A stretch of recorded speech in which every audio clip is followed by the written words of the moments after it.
Got a big event coming up this weekend. We got East versus West 12 going down this Saturday. Very excited about that. Along with the press conference kicks off on Friday.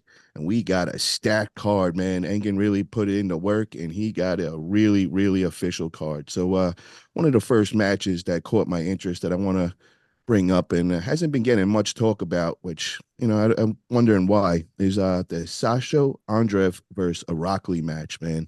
This one's an exciting one. So I want to first start off with Jason, man. What's your thoughts on this match, bro? How do you think this is going to turn out? It's really crazy because you obviously have one of the most elite top rollers in the world versus one of the most elite hook pullers in the world. Um, and honestly, I think it's going to be really hard to get outside of Sasha's hand. I think Raftley's going to have to really come down to Sasha. And I think, and it's probably unpopular opinion, I think Sasha's probably going to do fairly easy work over Rockley. Wow. I wouldn't expect that, man, but I respect that. Roger, Yeah. thoughts on that match, bro? I was actually favoring Ironically, but I mean, just here in Merlot, I mean, it's kind of we'll have to see that. Yeah, I'm expecting a war with this one, man. It's like your classic hook puller against a really, really strong top roller. I'm just not so sure if Sasha is going to be able to contain that extreme back pressure. What's your thoughts on that, Israel? You know, they had a match a few years back. Rockley was lighter, and it was competitive, but Sasha put him down. I think that depending on what shape Sasha can come in, you know, he could potentially take it. I definitely think he's got like a kryptonite for Irakli. Irakli's top roll is elite, but Sasha he's one of those special guys that he can drop into the hook with basically anyone. Matt, what's your thoughts on this one? Yeah, it's exciting. I mean, whenever you've got two contrasting style like top roll and hook, it really always seems to come down to that setup and who can implement their initial surge the best. And if you can sort of line up your power and restrict your opponent from getting into their space, I think that's where it's really going to come down to. I think both guys have the ability to win. It just matters in that setup as to who sets up better and who plays that game as to getting into the spot where they can initialize first and really start to either roll or they can get that supination. I think it's going to be all about who gets the positioning. And what's your guess, man? Who do you think's going to get the position if you had to pick one of them? I think Irakli's on the up and up. I think he just continues to get better and better. I think that his last 2 years he's just improved significantly. He seems to be like improving in strength. Like he's probably 30% stronger than he was 2 years ago. He's doing these insane strict curl lifts. He's training with the best guys in the world. I don't see him losing this one. What is the weight cap? Is there a weight cap on this match that we know of? Aren't they both 105 kilo guys? Okay, I think so. what is that in pounds wise? Sorry. Yeah, I think It's like 230 something. 230 or something. wow, damn, Sasha gets up that much, man. I know he's only 5'6", he's only my height, and he's getting up to 230. That's crazy. Wow. That dude's like a mutant, man, for real. I Yo, think he's dangerous. for real. Shout out to Ivan. How you doing? Roy Baker, Dan Plexman, Caroline, Hollywood. Oh, that's you, Stizzy. What's up, guys? How's everybody doing? Luca? Yo, guys, if you can, man, just click that thumbs up. Help me out for sure. The next match I want to get into, man, is we got the Battle of the Giants going on. We got Georgie going against Alex Kadeta, man, and I'm excited to see Alex back on the table. So, Jason, what's your thoughts on that match, man? How do you think this is going to turn out with these two big titans going at it? So I think Alex is a little more versatile. Um, I think I think his height is going to pose some issues for Georgie. So I think we see like a 65-35 in favor of Alex, and I would put my money on Alex on this match. That's interesting, man, because we know that Alex has kind of disappeared from the arm wrestling scene for, I guess it's like a little over a year now. So I'm really curious to see what kind of shape he's going to come in and all. And I mean, Georgie's kind of been on a tear, man. He's been really putting in the work this last year. So I'm not so sure how this is going to turn out, man. Roger, what's your whole thoughts on this? And who do you have as the favorite for this match?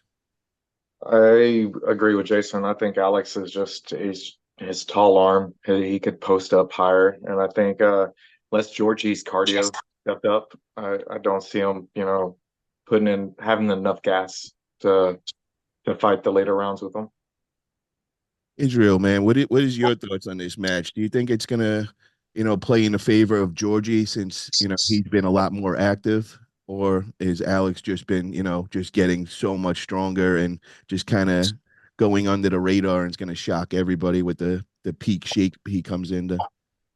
I definitely think we're going to see a better Alex Kadeta than we've ever seen. I don't think he went away for all that time to just, not get better. I definitely think he's going to bring the best version of himself. Georgie, fuck, it's really hard to bet against Georgie. I mean, if Levan weren't a thing, he'd be one of those guys that people would look at and be amazed. I mean, the dude is a specimen for sure. But yeah, I mean, it's a hard match to call. I think Kadeta might have something for Georgie. I really do. Matt, what's your thoughts on this one, man? Well, I'm leaning towards Kadeta regardless, but I'm seeing in the comments there's like 10 people who've said that Georgie has broken his leg. Uh, they said there's a few people here saying that Georgie's broken his leg hiking with Engen on a mountain. So I don't know what the story is with that, but yeah, that might Wow. change things a little bit. Oh, that would really suck. It's Wow. on his channel. Georgie's broken his leg. The match is That- not happening if he has a broken leg. Oh my God, when did this Wow. happen? This just happened? I guess so. Wow. I'm just reading it in the comments.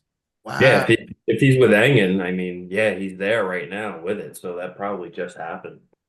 that is Shit. crazy, man. Damn, that sucks. I'm sorry to hear that, George. Wow. Hope you fast recovery and all. Does anybody know where Alex Kadeta has been? Like, how come he did take this big hiatus? Is there a story behind that? I haven't heard anything. Maybe he didn't get a match. He could have been injured or just timing didn't work out. But yeah, I was looking forward to seeing him come back. I hope that this match is going to go ahead. I I mean, hope Georgie doesn't have a broken leg first off. yeah.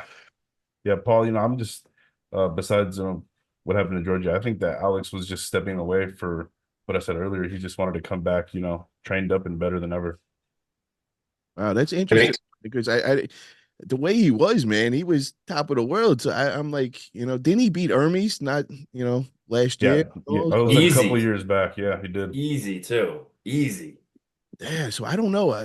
Why would he want to just go and fly under the radar? We got to get him on. We got to find out that story, man. There's got to be something behind it. I don't see him just, going into the dungeon and saying he's got to get strong. The dude is a beast and was unreal strong before that. So definitely. Well, I'll tell you this, time off is definitely good. I don't think a lot of arm wrestlers really appreciate taking the good time off that they need. And having a good amount of time off really lets your body heal in ways that you don't realize. So I think we see a really good shape in Alex. Want to talk about that, Jason. What do you mean by like a time off? Like how long are we talking about would be a good, time to just heal up, just work on getting stronger and all? Like, what's your recommendation on that? I mean, look, at competition form, like actually competing actively, like taking off a year, I think probably does tremendous stuff for your body. But I'm just talking like just in general, like taking off a month from the table or just taking off a month from doing your regular workouts, like that amount of time really lets your body restart. And a lot of good stuff happens with that. Those nagging little injuries or little pains that you have, a lot of that stuff goes away. And with you coming back and starting to rebuild from there, like you come back as a different arm wrestler. And I don't think people put enough stock in really knowing and listening to your body when it needs it. And I've always been a proponent for that. I know that that's a controversial topic of, ignoring what your body says or pushing through it or whatever it might be. I really do like to listen to my body. And you need to know the difference between pain and and anything else. And when you say taking off, you're just mean by off from arm wrestling table. I'm assuming you're saying you're gonna still training every day, you're working on your strength and all. So it's not like really taking off. It's just more of just giving attendants a break from the table. Yeah, absolutely. Yeah, because we all know that this is an unnatural movement and really stepping away from arm wrestling specific types of angles, letting your body recover from that stuff. It's amazing. Even just a few weeks, like a few weeks, taking a few weeks off the table, like you come back and you just feel fresh. Imagine doing that over a prolonged period where you really let everything truly, truly heal up, and then you come back and start to rebuild that. Like that's gold in my book. Jason, what was the longest time that you took off and experienced this? What you tell?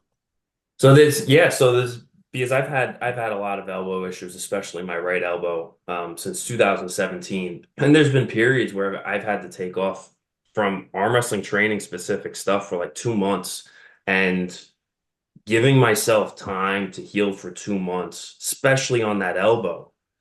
You can come back and almost eliminate that pain that chronic pain that you're dealing with. And there's all different ways that everybody has opinions on. You just have to figure out what works for you. But I'm just saying in general sense, I don't think enough people put enough stock in giving yourself some time to heal. That's part of the progression. Like you not training is part of your progression because if you power through that and then injure yourself seriously after that, you fall right off a cliff. There goes your progress. Gone. Say goodbye. Poof. So I think really giving yourself time to heal up, that's part of your progression. Israel, you've been in the sport 10 plus years. What's your thoughts on taking time off? I got to agree with Jason. There's definitely been instances where earlier in my career, I tried to push through those injuries and it did result, hurting me worse. I've learned that depending on what the injury is, it definitely is beneficial to just take time off and let it heal because you don't want to aggravate it. So yeah, I have to agree. Want to read from the chat. We said Josh Holden, and he said Engen took all the people that's already there sightseeing, and Devon tripped Georgie, and he ended up breaking his MCL, ACL damage. What I was. He's Thank you. he's joking, Paul. So goddamn Devon, man, what are you doing, Devon? I don't think that's real. They're just adding on to that story. They just keep making it more and more elaborate. Roger, what's your thoughts with taking time off? I know that you experienced probably something like that. You just coming back from an injury. I know you had the arm break and all. Did you take off from the table then, or were you still pulling with the other arm? Yeah, I was pulling with the other arm. I took about a month off. I mean, I kind of was in my head for a while, but Keystone States was coming around and my wife was going to work on the photos there. So, I mean, an arm wrestler, if you're around you have to do it. So I pulled with my right arm after a month that I broke my left with Doug Allen. And that was because I didn't take the time off. I didn't let it heal. It was injured for a good year before it broke finally. So it was just me being stupid, you know. So I'm definitely an advocate of just taking time off. It does So in wonders. hindsight, you would go back now and you would have took off some time and made sure to heal up and everything rather than just Yeah. pull through it. I would have went to the doctor and got it looked at because I mean there was micro, fractures in the bone prior, before it broke. Okay, Yeah, so man, I gotta say, I remember watching you in that match, and I mean, you weren't even in a bad position, man. You were serious. I mean, that's a perfect example of not being in a bad position, and it still just went. Yep, and I honestly thought it was a tendon that popped because I mean it was like when you pop your knuckle, it's that instant relief you get. It Yeah. felt just like that. I mean, I wasn't in pain. I mean, I was in shock, of course, but it was just wow, it happened. It was the first time I ever broke a bone. what were you feeling before that? Was it like nagging pain? Were you like what did it feel like? When I worked out with it, there were certain motions like side pressure I couldn't do. I couldn't go into a hook no more. I was just stuck with doing back pressure and top rolling for the most part. And I got in a match with Doug Allen. I won the first round, and he came back in the finals. And he held me on his side of the table, started talking shit, and I just Yeah, didn't let go, and I popped it. Wow. So guys listening, man, you guys got a nagging injury, there's something going on. Learn from us, man. Learn from the guys that went through injuries before. Listen to them. Don't think you're any different because it could happen to you. Roger's been pulling. So how long you in here now? How long you been pulling, Roger? A little over 5 years now. Little over 5 years, but in that 5 years time, I mean, he's probably pulled like up to like a 10-year OG in the sport. I mean, he was pulling Like it. super match after super match. He's all over the country and all. So, he's one of those guys that you wouldn't think would break his arm. He's had so much experience. He's always on the table and all. But hey, it happens to the best of us. And, just like Jason said, man, listen to the body, learn to listen because you push it a little too far. I'm going to say it like this. You get a serious injury like that, it's going to set you back a year to get back to that level that you were at strength wise and all. So, just listen to the body. It's, taking off a month sometimes scares people and they're like, oh my God, I'm going to lose all this progress and all. Well, just think if you had to do that for 1 year, man. So just keep that in the side of your head. We got a $10 super chat from John Hutchinson from Florida. He says, what's up, Paul? Jason Merlo is my favorite pull in America to watch under 220 pounds. Beast. Also, don't forget if you are in Florida, King of Florida this Saturday, come on out. Gonna be a blast. Hell yeah, man. So King of Florida is going down in Florida. If anybody's in the area, make sure to get over there. It's gonna be a lot of fun. John Hutcherson, appreciate you for that super chat. I won't be able to make it in to this one coming up. You guys know I had the thing with the funeral with my grandmother and all. I was just over in the East Coast. I just got back today over to California and all. I got a bunch of things I got to do over here, but I'll be up in Florida as soon as possible. I'm thinking maybe the next month I'll be hitting up the tournaments over there, and I'm on my way down to the 176 class. So I'm sure John, me and you will be gripping up for sure, man. Looking forward to that. So I want to move on, man. We got a couple more matches I want to touch base on this card coming up this weekend. And the other big one is Devon versus Levan. And I'm really interested to hear your guys' breakdown. We're going to go to Roger first on this one, man. What's your thoughts, man? And who do you think is going to get the win that day? Honestly, I'm cheering for Devin, but just seeing what Levon did last time. I mean, unless he's injured and I'm not aware of it, like his wrist or something. That's just too much, man. I don't know. It's just a lot of power. So is there any chance in your head that Devin could pull this big upset? Of So to say? course. I mean, Levon could I don't know. I mean, he breathes pretty heavy during the Hermes match, so he he could just outlast him and just go through it. But just I don't know. I'm cheering for him, but I think Levon's got it.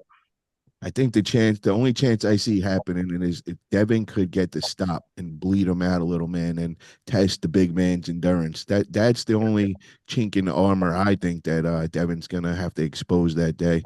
But you know what I'm hearing a lot in the chat and a lot of like the Reddit forums is they're not happy with how Devin's looking, man. Everybody's saying that he's looking way too lean and he's not looking that big this time. What's your thoughts on that, Jason? I have to agree with that. I think I think Devin looks a little bit better with a little more weight on him that we've seen in the past. Maybe not 290, um, but a little bit more. So I'm surprised his approach on that. I wonder if that has anything to do with all the stem cells that he's been taking in his arms and whatnot. I wonder if he feels better at this weight. But I would say just from looking at a weight perspective, that's tough to be that lean against a guy like Levan. I mean, that's tough. Devin has to know more, obviously, because it's his body, but just from an outsider's perspective, that doesn't give me much confidence. It doesn't add more confidence to I think the mountain that Devin has to climb. The only thing that I really know about Devin is Devin doesn't lose twice. That historically in his career, when he has a loss against somebody in a super match, he does not lose the second time. Now, with going forward and saying that, I still think this is quite a bit of a mountain to climb. And like I said, with him coming in this lean, that concerns me. It does. Like maybe he's looking at, outlasting, Levan, and I just still don't know if there's going to be enough horsepower there for him to do that. But it's still hard to believe that Devon beat Hermes the way that he did. So it really puts a lot of things into question. I still think it's tough. I mean, I think the smart money is still on Levan. Yeah, and the thing that I still can't forget is after that first meetup between Levan and Devon, Devon kept saying, he's like, I don't see me pulling him again in this lifetime. I don't really see, I feel like there's so much of a gap and all. So I'm Yeah. just curious, is it really in his head like that injury that Levan suffered? Will that be able to be, the turning point where he can catch him? What is your thoughts on that, Israel? And also, I want you to comment on the way that the physical appearance of Devon. Do you like him looking lean and mean like that, or do you like a little more weight on him? Well, I think that I don't know. He says he's stronger now than he's ever been, even at a lighter weight. I mean, you have to trust that he knows what he's doing, but at the same time, when it comes to someone like Levan, I mean, somehow Devon had managed to rally up everyone and get them on his wagon again to think that he's going to win. And I mean, he could win, but I think seeing Levan in person and everyone seeing them next to each other is a little bit of a reality check. It kind of puts it into perspective again for everyone. The mountain that it is that he has to climb. And, I think that he should have come in bigger. I do agree that sitting next to Levan, I mean, you can't see where he's going to win. The only thing that I could say on this, man, is what if Devon is going to trick everybody and he went on a different approach and we never knew Devon as a fast arm wrestler on the hit? What if this lean look is a whole new style and he's coming in very explosive and he's looking to go and beat him with speed, which not too many people have talked about. Matt, what's your thoughts on that, man? Am I crazy saying that? No, it's fair. I mean, yeah, I think Devon, his body weight's probably not going to be that much of a factor, I don't think, because I mean, you're going against a guy who's almost 400 pounds, and it's like unless you're going to be anywhere near that, it's like, okay, this guy's going to have a significant weight advantage over me, regardless as to what I do. I do think Devon looked pretty good when he was against Michael Todd. It's probably the first time he actually put big size on, and it seemed to really work well for him. Yeah, I mean, he sort of held that same size when he went against Levan the first time. I think he was sitting around that same sort of, maybe a little bit bigger, but sort of that same physique. It didn't sort of work out in his favor, obviously, in that first match. I think Levan is just way too strong. I think, as we've said, Devon's hope is that he can outwork and outlast Levan if he gets stops, if he can put endurance as a factor in the match. That's where he has a chance. He gets blown out of the water if he tries to go power for power. I think it really just matters about Devon trying to be manipulative as much as possible in the setup, trying to put work into Levan every which way he possibly can, trying to get slips, trying to get restarts, trying to get, maybe 4 or 5 goes for that first round, just so that Levan gets the win, but he's gone 4 or 5 hits to get that single pin. So I think that's probably his game plan, is make it ugly, make it a dogfight, make it drawn out. So by the time it sort of gets to that 3rd, 4th round, Levan may be gassed. And I think that's where Devon is going to really put all of his chips in and say, that's my game plan. And do you think he's going to try exposing the wrist? Do you think he's going to go after Levan's injury? Because that's got to be the chink in the armor, I would think. What's your thoughts on that one, Israel? I definitely think he's going to at least test it, to try to see if there's a little bit of weakness there. Devon is the master at finding the weakness. So I think he's definitely got a plan A, B, and probably C. But whether it's going to work or not, I mean, I guess we'll see that day.